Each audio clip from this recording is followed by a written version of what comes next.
Hello students and welcome back to the online platform of Vidyaradhana academy. जैसा कि आप लोग देख रहे होंगे, इस सीरीज़ के अंदर हम लोग 2025 के जनवरी में जितने भी जेईई मेंस के पेपर हुए हैं वो सीक्वेंस में डिस्कस कर रहे हैं। इस वीडियो के अंदर हम लोग 23 जनवरी का फिजिक्स का पेपर डिस्कस करेंगे। 23 जनवरी फिजिक्स का पेपर इवनिंग सेशन में जो कंडक्ट हुआ है, ठीक है। तो चलिए आइए शुरू करते हैं, लेट अस स्टार्ट। अब ये वाला जो पेपर था, इसके अंदर कंपैरेटिवली एक दो चीज़ें ऐसा कहा जा सकता है कि थोड़ी बहुत बाहर से आई थी, but otherwise paper was relatively easy. अभी तक मैंने ये बात 4 वीडियो रिकॉर्ड करे हैं, उसके अंदर ये साफ साफ बताया है कि सबसे अच्छा, सबसे डिटेल्ड पेपर जो रहा है वो 22 जनवरी वाला मॉर्निंग वाले सेशन का रहा है। बहुत लेंदी पेपर था वो, उसके अंदर बच्चों को दिक्कत आ सकती है। बाकी पेपर्स कंपैरेटिवली आसान है, ठीक है। अब देखिए यहाँ पे हमारे से पूछा जा रहा है, एंट्रोपी की बात कर रहा है। वाटर जो है उसको हीट कर रहा है, तो चेंज इन एंट्रोपी पूछ रहा है।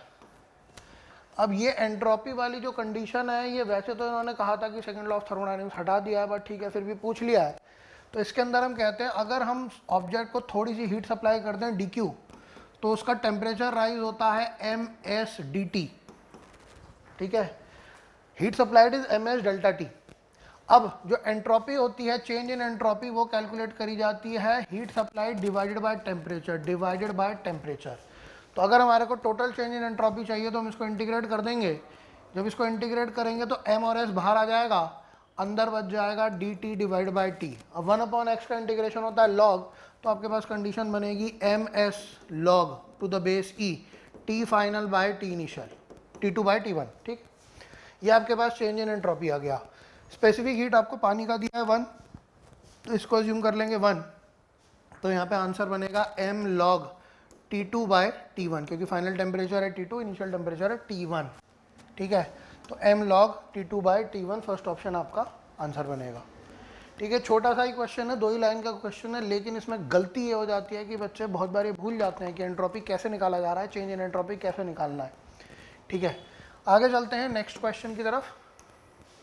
अब देखिए ये वाला क्वेश्चन, ये तो मतलब 2 लाइन का क्वेश्चन है, आपको सबको दिखाई दे रहा है। दोनों डायोड जो है वो फॉरवर्ड बायस है, दोनों के दोनों डायोड फॉरवर्ड बायस हैं, तो दोनों कंडक्ट करेंगे, इधर से करंट भागेगा और ये इसकी खुद की रेजिस्टेंस इफेक्टिव 0 हो जाएगी, इसकी खुद की इफेक्टिव रेजिस्टेंस 0 हो जाएगी। 20 और 20 पैरेलल में है, तो टोटल रेजिस्टेंस बनेगी 10 और वोल्टेज है 5, तो करंट बनेगा V 5/10 यानी कि 5/10 0.5 एम्पियर, हाफ एम्पियर इसका आंसर बनेगा, ठीक है। तो ये हमारे पास अब 2 क्वेश्चन हो गए। आगे चलते हैं next.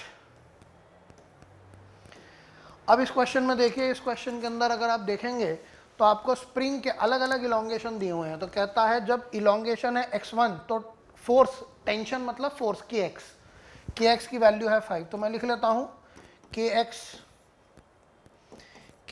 is equal to 5 Newton when the value of elongation is x1, ठीक। फिर कहता है elongation x2 हो गई तो वैल्यू हो गई 7, तो kx2 is equal to 7। अब मुझे चाहिए, इतनी elongation है तो बताओ फोर्स कितनी होगी। तो force will be equal to k into 5x1 minus 2x2, इसको अंदर मल्टीप्लाई करेंगे तो 5 into kx1 minus 2 into kx2। अब आपको पता है kx1 का वैल्यू 5 है, 5 इंटू 5 25, ठीक है, माइनस 2, यहाँ पे वैल्यू डल जाएगा 7, 25 माइनस 14 वैल्यू बनेगी 11, तो आंसर बनेगा 3rd, ठीक।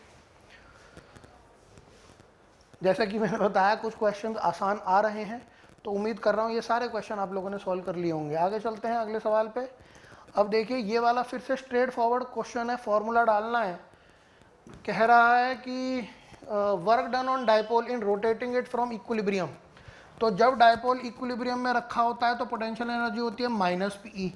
180 घुमा दिया, उल्टा कर दिया, 180 घुमा दिया तो एनर्जी हो जाती है प्लस पी, तो वर्क डन करा जाता है 2 पी। आपको डायपोल मोमेंट निकालना है और उसके बाद इलेक्ट्रिक फील्ड से मल्टीप्लाई करना है, काम खत्म हो गया। कितना सिंपल सवाल है। 2 डायपोल मोमेंट होगा charge multiplied by distance, 9 centimetre और प्लस 9 सेंटीमीटर, तो चार्ज है 4 माइक्रो, और उनके बीच में पॉजिटिव और नेगेटिव चार्ज के बीच में +9 और -9, तो 18 सेंटीमीटर का फर्क होगा। तो 18 सेंटीमीटर मतलब 10 to the power -2 multiplied by electric field है 10 की पावर 4, तो इंटू 10 टू द पावर 4। अब खत्म हो गया क्वेश्चन। 18 टू 36, 36 इंटू 4 यानी कि 144, 144 into 10 to the power 144 into 10 to the power ये हो गया 8 माइनस 4, ठीक है। इतने जूल का वर्क डन आपको करना है। अब आपको दिया हुआ है आंसर मिली जूल में, मिली जूल में, तो एक -3 को अलग कर दो, ये बन सकता है 14.4 into 10 to the power -3 joule, तो ये हो गया मिली जूल, तो आंसर बनेगा 14.4, ठीक है। तो देख सकते हो आसान आसान क्वेश्चन हैं ये वाले। आगे चल रहा हूँ नेक्स्ट। अब अगले वाले क्वेश्चन पे चलते हैं। नेक्स्ट अब ये क्वेश्चन तो हमने क्लास में करा हुआ क्वेश्चन है, क्लास नोट्स का है वो सवाल है, एज इट इज वैल्यू भी चेंज नहीं करी है। कहता है refractive index is √3, angle of minimum deviation is equal to angle of prism. हमको पता है डिविएशन का एंगल होता है 2i minus A, minimum deviation का वैल्यू होती है 2i माइनस ए, क्योंकि i और e बराबर हो जाते हैं। मिनिमम डिविएशन है a के बराबर, तो a is equal to 2i minus A. यहाँ से हमारे को पता चल जाएगा incidence angle is a। Refraction angle R1 R2 बराबर हो जाते हैं a/2 के, ठीक है। तो अब यहाँ पे रिफ्रैक्टिव इंडेक्स दिया हुआ है, तो हम लिखेंगे mu sine r sine i। ये फॉर्मूला हमने करा हुआ है सब लोगों ने, sine i is equal to mu sine r। Value डाल देते हैं, बन जाएगा sine a is equal to mu है √3 साइन r, यानी कि a/2। अब इसको डबल एंगल फॉर्मूला से तोड़ दो, तो sine 2 theta it is 2 sine theta cos theta is equal to √3 sine a/2। इसको यहाँ से कट करो, इसको यहाँ से कट करो, 2 को नीचे भेज दो, तो तुम्हारे पास वैल्यू बनेगी cos a/2 इट इज़ √3/2, तो a/2 का वैल्यू बनेगा 30 डिग्री, ठीक है। 2 को उधर भगा दो तो a का वैल्यू है 60, तो आंसर आ गया 60, ठीक। चलते हैं आगे। अब यहाँ पे ये वाला जो क्वेश्चन है इसके अंदर मैचिंग करनी है, तो बहुत बार ऐसा होता है कि जब मैचिंग करनी है तो सारी चीज़ें निकालने की ज़रूरत नहीं है, तो सिर्फ एक एक दो चीज़ को चेक कर लोगे तो भी आंसर बन जाता है। तो मैं टॉरिशनल कांस्टेंट से शुरू करता हूँ। तो मुझे पता होता है मूविंग कॉइल गैल्वेनोमीटर में torque is equal to constant into theta. Theta का कोई डायमेंशन नहीं होता, टॉर्क का डायमेंशन होता है ml² t-2, तो यही डायमेंशन होंगे टॉरिशनल कांस्टेंट के। टॉरिशनल कांस्टेंट क्योंकि रोटेट करती है ना, वो ट्विस्ट होती है, तो टॉरिशनल कांस्टेंट ml² t-2, तो इसका मतलब इसका आंसर बन रहा है d का 1, तो एक ही ऑप्शन है जिसमें d1 दिया है, तो वही आपका आंसर बन जाएगा। देखो बाकी आपको कुछ भी कैलकुलेट करने की ज़रूरत नहीं है, पूरा चेक करने की ज़रूरत ही नहीं है, आप यहीं से डायरेक्ट कर सकते हो। आगे चलेंगे नेक्स्ट, बाकी आप चेक कर लेना, बाकी सब एज इट इज़ निकल जाएंगे, आप निकाल भी सकते हो, ठीक है। डायमेंशंस का क्वेश्चन है नेक्स्ट। अब यहाँ पे दो चीज़ें बता रखी हैं, दो स्टेटमेंट है। तो गिवन है, कह रहा है पहला statement binding energy per nucleon is independent of atomic number, और ये होता भी है। अगर आपको ग्राफ याद हो तो बाइंडिंग एनर्जी पहले इस तरह से बनती है, फिर कांस्टेंट सी हो जाती है, थोड़ी दूर के बाद जाके कांस्टेंट सी हो जाती है। तो binding energy is practically independent, yes. तो फर्स्ट स्टेटमेंट हो गया true. Second statement nuclear force is long range, नहीं, बहुत शॉर्ट रेंज फोर्स होती है, तो सेकंड स्टेटमेंट इज फॉल्स। तो assertion is true but reason is false, तो आंसर बन जाएगा फोर्थ ऑप्शन, ठीक। आगे चलते हैं। अब ये वाला क्वेश्चन जो है, this question is based on rotational. Displacement दिया हुआ है, theta is equal to 5t² minus 8t, तो theta is equal to 5t² minus 8t। पहला डिफरेंशिएशन करेंगे तो ओमेगा आएगा, तो omega will be 10t minus 8। दोबारा डिफरेंशिएशन करेंगे अल्फा आएगा, एक्सेलरेशन, एंगुलर एक्सेलरेशन, ये बनेगा 10। अब आपको डिस्क दे रखी है, मास m है, रेडियस r है, तो मोमेंट ऑफ इनर्शिया mr²/2, ये तुम्हारे पास I आ गया।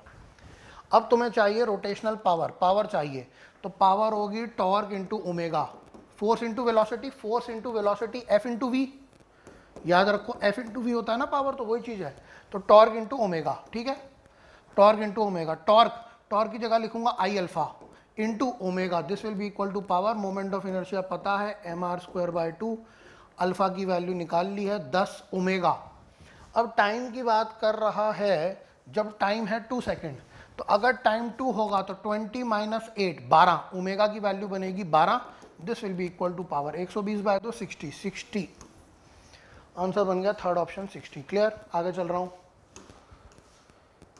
अब इस क्वेश्चन के अंदर देखो वेव की इक्वेशन है, वेव की इक्वेशन है, लेकिन इसने वैल्यू दे रखी है मिलीमीटर में, मिलीमीटर, एक्स की वैल्यू मिलीमीटर में है, ध्यान से यहाँ पे ये ध्यान रखना है, ठीक।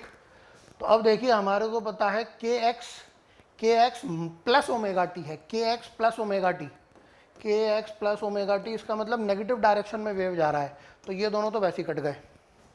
अब हम लोग कहते हैं वेलोसिटी होती है ओमेगा बाई के, ओमेगा बाई के, ओमेगा दिख रहा है 600 डिवाइडेड बाय के दिख रहा है 20 इंटू 10⁻³ तो ये ऊपर जाएगा, ये कट जाएगा, यहाँ पे बनेगा 30 इंटू 10⁻3। अब ये आ गई वेलोसिटी। अब सवाल है यूनिट, तो x के यूनिट क्योंकि मिलीमीटर हैं तो ये होगा मिलीमीटर पर सेकंड, लेकिन मुझे आंसर दिया है मीटर पर सेकंड में, तो मैं इन दोनों को क्लब कर दूंगा तो ये बन जाएगा 30 मीटर पर सेकंड, ठीक है। तो इसका मतलब आंसर बनेगा -30, क्लियर। आगे चलते हैं। अब यहाँ पे ये वाला केपलर का third law, T square proportional to R cube, तो ये ग्रेविटेशन का क्वेश्चन है, T square proportional to R cube. तो यहाँ पे मैं कहता हूँ T2/T1 is equal to R2/R1 whole की power 3/2, third law of gravity, Kepler's third law of planetary motion, उसको यूज कर लेंगे। तो कहता है टाइम पीरियड ऑफ मून है 27, ठीक है, तो मून का टाइम पीरियड है 27 इक्वल टू, अब सैटेलाइट का डिस्टेंस है 9 times closer to earth than moon, तो अगर सैटेलाइट का डिस्टेंस लेंगे तो उसको r/9 लेंगे और मून का डिस्टेंस लेंगे r, तो इसकी होल की पावर 3/2, तो आप देख सकते हो r और r कट गए, 9 की पावर 3/2 तो हाफ करेंगे मतलब स्क्वायर रूट, 3 का क्यूब यानी कि ये वैल्यू बनेगी 1/27, 27 कैंसिल हो गए, T2 का वैल्यू आ गया 1। अब ये 27 डेज था तो मेरे पास जो T2 आया है वो आया है 1 डे, तो इसका मतलब आंसर बन जाएगा 1 डे, क्लियर। आगे चल रहे हैं, next simple straight forward application of formula, potential energy पूछा है के Q1 Q2 bye are, k Q1 Q2 divided by R, दो चार्जेस हैं, ये वैल्यू बनेगी 9 इंटू 10⁹, Q1 Q2 7 और 4 यानी कि 28, माइक्रो माइक्रो मतलब 10⁻⁻12, micro micro 10⁻⁻12 divided by R, R की वैल्यू -7 और +7, तो गैप होगा 14 सेंटीमीटर का, 14 सेंटीमीटर यानी कि 10⁻²। यहाँ पे देख लो ये कैंसिल हो गया, ये कैंसिल हो गया, 2 आ गया, ये आ जाएगा -2 और ये -12, ये बनेगा -10, दिस विल बिकम 18 इंटू 10⁻⁻1 यानी कि 1.8 जूल। अब एक पॉजिटिव चार्ज है, एक नेगेटिव चार्ज है, तो पोटेंशियल एनर्जी होगी नेगेटिव, क्योंकि चार्ज को विद साइन डालते हैं, तो -1.8 जूल आंसर बनना चाहिए, थर्ड ऑप्शन, ठीक है। पोटेंशियल एनर्जी के फॉर्मूले में Q1 Q2 को साइन के साथ डालना होता है, और F इज इक्वल टू के Q1 Q2 बाय R² में बिना साइन के डालते हैं, क्योंकि ये स्केलर है तो इसमें साइन बहुत इंपॉर्टेंट है। आगे चलते हैं। अब यहाँ पे ये क्वेश्चन तो क्लास में करवाया हुआ, आपके एग्जाम में आया हुआ क्वेश्चन है। अब देखिए कहता है काइनेटिक एनर्जी है K, ठीक है, 60 डिग्री एंगल पे प्रोजेक्ट करी, kinetic energy at highest point, तो मैं बोल रहा हूँ इनिशियल वेलोसिटी है u, तो काइनेटिक एनर्जी होगी ½ mv², एंगल है 60, जब हाईएस्ट पॉइंट पे पहुंचेगी सिर्फ u cos 60 बचेगी, cos 60 कितना होता है हाफ, तो वेलोसिटी बचेगी u/2। अब जो काइनेटिक एनर्जी होगी वो होगी ½ mu²/4, तो यहाँ पे ½ mu² k है तो इसको लिखेंगे k/4, तो इसका मतलब काइनेटिक एनर्जी बच गई k/4, ठीक। आगे चलते हैं। अब यहाँ पे देखिए डायग्राम का क्वेश्चन है, इसके अंदर वर्क डन पूछा है, तो वर्क डन की अगर बात करी जाए तो ए से बी जाएंगे, पीवी का डायग्राम है, ए से बी जाएंगे, वॉल्यूम बढ़ रहा है, वॉल्यूम बढ़ रहा है, तो ये रेक्टेंगल का जो वर्क डन है पॉजिटिव आएगा, हाइट है प्रेशर P0 और इसका वॉल्यूम चेंज हो रहा है V0, तो पहला वर्क डन आ गया प्लस P0 V0। फिर हम चले बी से सी, बी से सी वॉल्यूम कांस्टेंट है तो वर्क डन 0। फिर हम चले सी से डी, सी से डी आ रहे हैं तो वॉल्यूम कम हो रहा है, वॉल्यूम कम हो रहा है, और ये पूरा एरिया अंडर दी ग्राफ आएगा यहाँ पे, सी से डी आने में पूरा एरिया अंडर दी ग्राफ, इसकी हाइट है 2P0 और वॉल्यूम चेंज है 2V0, तो वर्क डन आएगा -2P0 इंटू 2V0, क्योंकि नेगेटिव क्यों लिया है, क्योंकि वॉल्यूम कम हो रहा है, तो total work done will be, this will B +1, this will B -4, plus PV -4 PV, it is -3 PV, ठीक है। नेक्स्ट, अब ये वाला क्वेश्चन फिर से आसान क्वेश्चन है। इसके अंदर कहता है कि जो वर्क फंक्शन है मेटल का, देखिए कंपैरेटिवली मैंने बताया ना ये वाला पेपर कुछ आसान है। 22 तारीख का मॉर्निंग वाला शिफ्ट वाला पेपर काफ़ी लंबा है। तो work function of metal is 2.14 electron volt, stopping potential है 2 वोल्ट। इसका मतलब जो फोटोन की एनर्जी होगी वो होगी 5 + ke max, this is equal to energy of the photon. तो यहाँ पे वैल्यू बन जाएगी 2.14 electron volt plus 2 electron volt, kinetic energy stopping potential EV। तो 2 + 2.14 यानी कि ये बनेगा 4.14 electron volt, this is the energy of the photon. इसको लिखेंगे hc/λ। तो 4.14 इज इक्वल टू 12, यहाँ पे hc की वैल्यू दी है 1242 डिवाइड बाय लैम्डा, और यूनिट दिए हैं नैनोमीटर के टर्म्स में। तो लैम्डा को ऊपर खींच लो, इसको नीचे ले आओ। Lambda is equal to 1242 divide by 414 into, ऊपर नीचे मैंने 100 से मल्टीप्लाई कर दिया, इसको कैंसिल करोगे 300 आएगा, 300 नैनोमीटर, 300 नैनोमीटर। तो आपके पास आंसर बनेगा 300 नैनोमीटर। ठीक है, चलते हैं आगे। नेक्स्ट, अब देखिए इस क्वेश्चन के अंदर हमारे को याद रखना चाहिए कि इलेक्ट्रोमैग्नेटिक वेव में E is equal to BC। तो इलेक्ट्रिक फील्ड की वैल्यू है 9.3 इक्वल टू मैग्नेटिक फील्ड नहीं पता, speed of wave in free space है तो 3 × 10⁸ हो जाएगा। बस आप मैग्नेटिक फील्ड का एम्पलीट्यूड कैलकुलेट कर लीजिए, डिवाइड कर लीजिएगा 3.1, 9.3/3, तो 3.1 × 10⁻⁻8, इस टाइप की कुछ वैल्यू बनेगी। ठीक है, speed of light, electromagnetic radiation का सबका स्पीड ऑफ लाइट होता है 3 × 10⁸। फॉर्मूला आता है E is equal to BC, maximum electric field, amplitude, maximum magnetic field. ठीक है, तो B की वैल्यू 3.1 × 10⁻⁸। फ्रीक्वेंसी वगैरह का यहाँ पे कोई यूज़ नहीं हो रहा है। आगे चलेंगे। नेक्स्ट, अब ये क्वेश्चन तो क्लास में करवाया हुआ, मिरर का फोकल लेंथ मीडियम पे डिपेंड नहीं करता है, तो पहले F था तो बाद में भी F ही रहेगा। Answer is first option. किसी दूसरे मीडियम में डाल दो, किसी लिक्विड में डाल दो, focal length will remain same. Lens की बदलती है, मिरर की नहीं बदलती। आगे, अब यहाँ पे दिया हुआ है कि जो यंग डबल स्लिट एक्सपेरिमेंट है उसमें अलग अलग विड्थ है, और साथ में गिवन है कि फील्ड की strength is proportional to slit width. तो इंटेंसिटी में फील्ड का स्क्वायर आता है। ठीक है, इंटेंसिटी जब आप कैलकुलेट करते हो इलेक्ट्रोमैग्नेटिक वेव की करो तो उसमें इलेक्ट्रिक फील्ड या मैग्नेटिक फील्ड का स्क्वायर आता है। तो इसका मतलब विड्थ का स्क्वायर होगा, तो intensity is proportional to width का स्क्वायर। तो पहले वाले की विड्थ है D, दूसरे वाले की विड्थ है XD। तो पहले वाले की इंटेंसिटी I1 होगी D², और दूसरे वाले की इंटेंसिटी होगी x² × D²। अरे D² है, ठीक है, x² × D²। क्लियर। अब कहता है मैक्सिमम और मिनिमम इंटेंसिटी का रेशियो है 9:4, तो यानी कि 9/4 is equal to √I1 plus √I2 का होल स्क्वायर, ये होता है maximum intensity, divided by √I1 minus √I2 का होल स्क्वायर, ये होता है मिनिमम इंटेंसिटी। स्टैंडर्ड क्वेश्चन आपने करा भी होगा, स्क्वायर रूट ले लेंगे, 3/2 इज इक्वल टू I1 की जगह यूज़ करेंगे x, अंडर है तो XD प्लस D, नीचे में आ जाएगा XD माइनस D, यहाँ से D और D कैंसिल हो रहा है, ये बनेगा x + 1/x - 1। सॉल्व कर लीजिए, क्रॉस मल्टीप्लाई करके x की वैल्यू आ जाएगी 5। ठीक है, 3x - 3 कर भी सकते हैं आप, 3x - 3 is equal to 2x + 2, ये इधर भाग रहा है, x की वैल्यू 5। ठीक, आगे चलते हैं। नेक्स्ट, अब यहाँ पे फिर से ये अगेन, अब ये क्वेश्चन बताने लायक ही नहीं है, 2 लाइन में देखिए सॉल्व होएगा।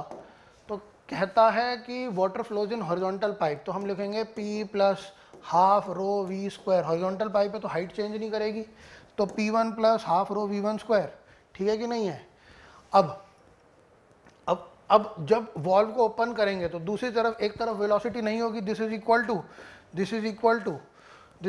P2, तो यहाँ से P1 - P2 का स्क्वायर रूट आ जाएगा, P1 - P2 का स्क्वायर रूट आ जाएगा, तो the speed of the water flowing is proportional to this. एक साइड पे वेलोसिटी 0 होगी, एक साइड पे वेलोसिटी 0 होगी, जब वॉल्व खोल देंगे तो स्पीड भी आ जाएगी, उस तरीके से बन जाएगा। ठीक, आगे चलते हैं। अब ये क्वेश्चन जो है एरर का है, ये वाला क्वेश्चन एरर का है, ये अच्छा क्वेश्चन है, इसमें 2 मिनट लगते हैं। देखिए अब क्या कहता है, कहता है कि energy is given as alpha cube E की पावर माइनस बीटा टी। जब भी आपको पावर में कोई ऐसी चीज़ दिखाई दे, क्योंकि टाइम चेंज हो रहा है, टाइम के अंदर कुछ ना कुछ एरर आ रहा है और टाइम पावर में है, तो दोनों तरफ लॉग ले लो। तो मैं लिखता हूँ ln e is equal to 3 ln alpha minus beta into t ln of e, ये वैल्यू बनेगी 1। उसके बाद इसको डिफरेंशिएट कर दो, डिफरेंशिएट करोगे तो ये बनेगा 1 by e into d e is equal to 3 d alpha by alpha, ठीक है, minus beta into d t. अब आपको एरर चाहिए तो इसके अंदर आपको हमेशा एडिशन करना पड़ेगा। तो इस तरीके से आपके पास ये आ गया फ्रैक्शनल एरर इन ई, ये आ गया फ्रैक्शनल एरर इन अल्फा, और यहाँ पे t से डिवाइड और मल्टीप्लाई कर दीजिएगा तो ये आपके पास फ्रैक्शनल एरर इन टाइम आ गया। तो इस तरह से हम लोग इस क्वेश्चन को करते हैं। जब भी हमारा एक वेरिएबल एरर वाला पावर में होता है, हमेशा लॉग लेना होता है।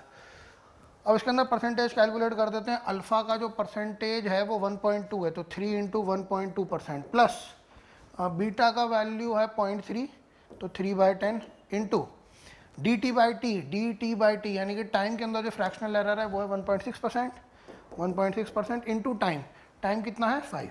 यहाँ पे मैंने ऑलरेडी दोनों तरफ 100 से मल्टीप्लाई कर दिया है क्योंकि मेरे को परसेंटेज चाहिए था, ठीक है, तो मैंने डायरेक्ट परसेंटेज लिख लिया है। अब आप देख सकते हो कि ये कैंसिल हो जाएगा, ये कैंसिल हो जाएगा, 2 बनेगा 0.8 इंटू 3, 0.8 इंटू 3 2.4, ये बनेगा 3.6 प्लस 2.4 यानी कि 6%। तो इसका मतलब percentage error in E will be 6%, ठीक है। आगे चलते हैं। नेक्स्ट, ये क्वेश्चन भी आपने सबने करा होगा, गैल्वेनोमीटर का क्वेश्चन है। कहता है गैल्वेनोमीटर की रेजिस्टेंस है 30 ओम और 20 मिली एम्पियर पे फुल स्केल डिफ्लेक्शन कर रहा है, ठीक है। इसका मतलब 20 मिली एम्पियर पे फुल स्केल डिफ्लेक्शन कर रहा है और उसकी खुद की रेजिस्टेंस है 30 ओम, ठीक है।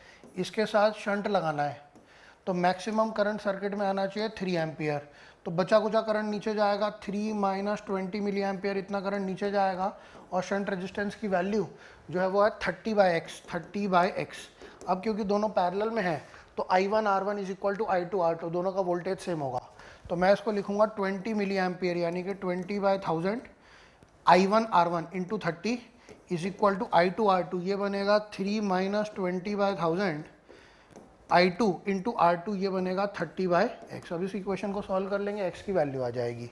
देख सकते हैं यहाँ से 30 कैंसिल हो गया, ये बन गया 2/100, ये बन गया 2/100, यहाँ से भी एक ये बन जाएगा 2/100 is equal to 300 minus 2, 300 minus 2 यानी कि 298 divided by 100 into 1/x। 100 cancel होगा, x ऊपर भागेगा, x इज इक्वल टू 298/2 यानी कि 149, ठीक, क्लियर है।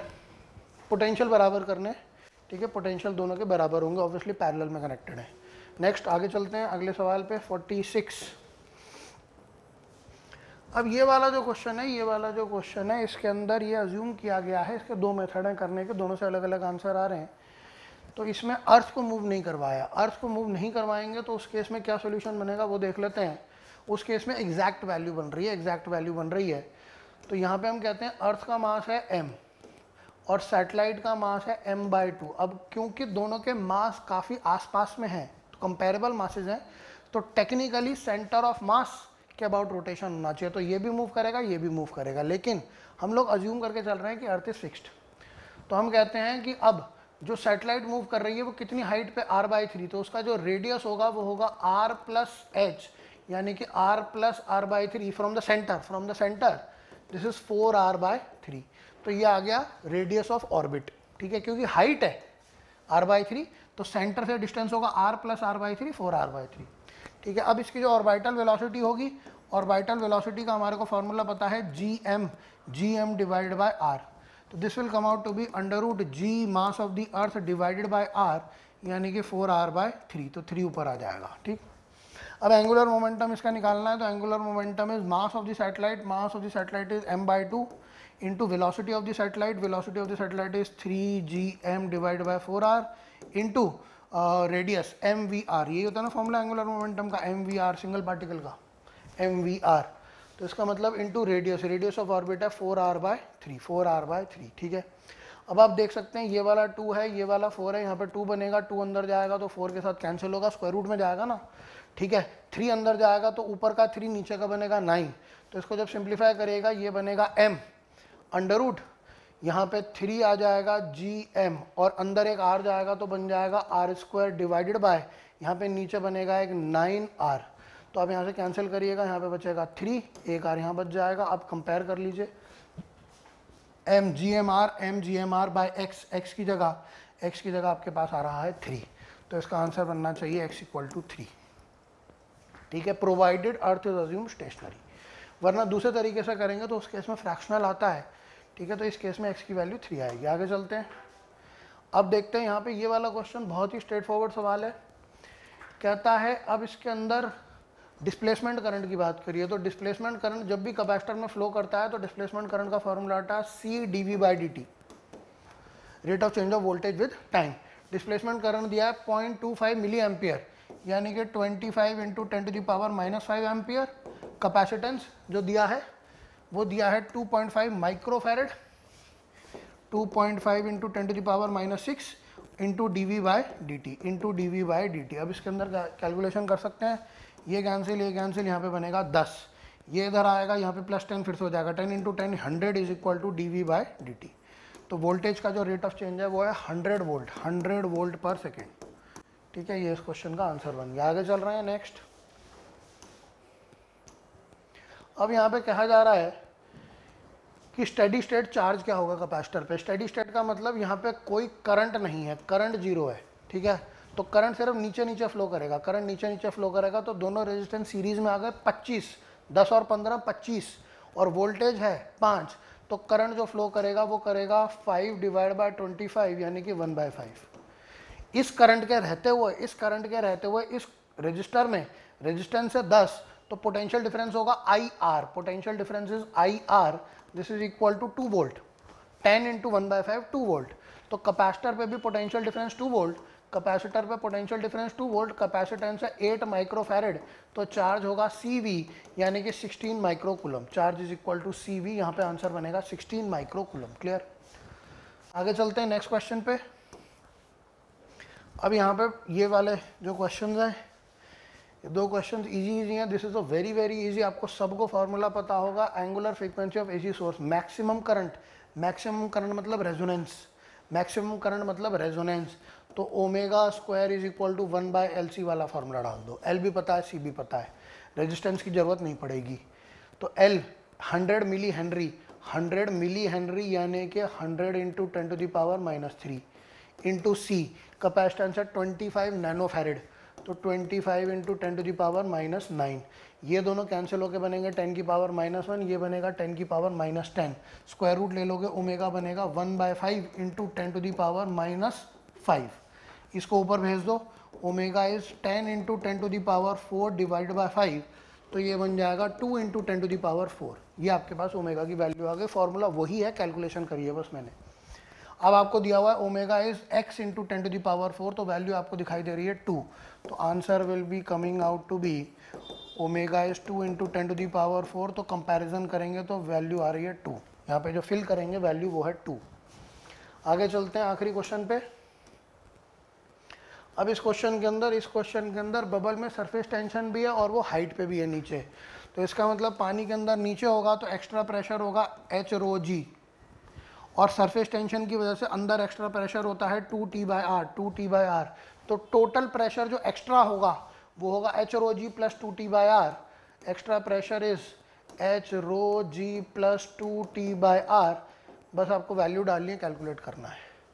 हाइट दिया हुआ है 20 सेंटीमीटर, 20 इंटू 10⁻⁻2, रो की वैल्यू 10⁻3, जी का value 10 plus 2T, surface tension का वैल्यू है 0.095, यानी कि 95/1000 इंटू 1/r, रेडियस है 1 मिलीमीटर, यानी कि 1 इंटू 10⁻³ मीटर। ये दोनों कैंसिल हो गए, 95 इंटू 2 190, और ये देखो कितना बन रहा है, 1 0 यहाँ से गया, 1 0 यहाँ, 1 0 यहाँ, ये ख़त्म हो गया, 2000 प्लस 190, तो आंसर बनेगा 2190। तो ये वाली जो शिफ्ट पूरा कंप्लीट कर दिया मैंने, तो ये वाली शिफ्ट का जो पेपर था, फिजिक्स का पेपर काफ़ी आसान था, इसके अंदर आपको ज़्यादा दिक्कत नहीं आई होगी। अगेन फिर वही बात बोलूँगा कि इसी दिन 23 तारीख का मॉर्निंग का शिफ्ट कंपैरेटिवली डिफ़िकल्ट था, इवनिंग वाला शिफ्ट कंपैरेटिवली आसान है। आपकी किस्मत है कि अगर आपको ये वाला पेपर मिला होगा तो ठीक है, इसमें अच्छा स्कोर किया जा सकता है। चलिए, thank you very much. I hope कि इस वीडियो से आपको कुछ ना कुछ सीखने को मिला।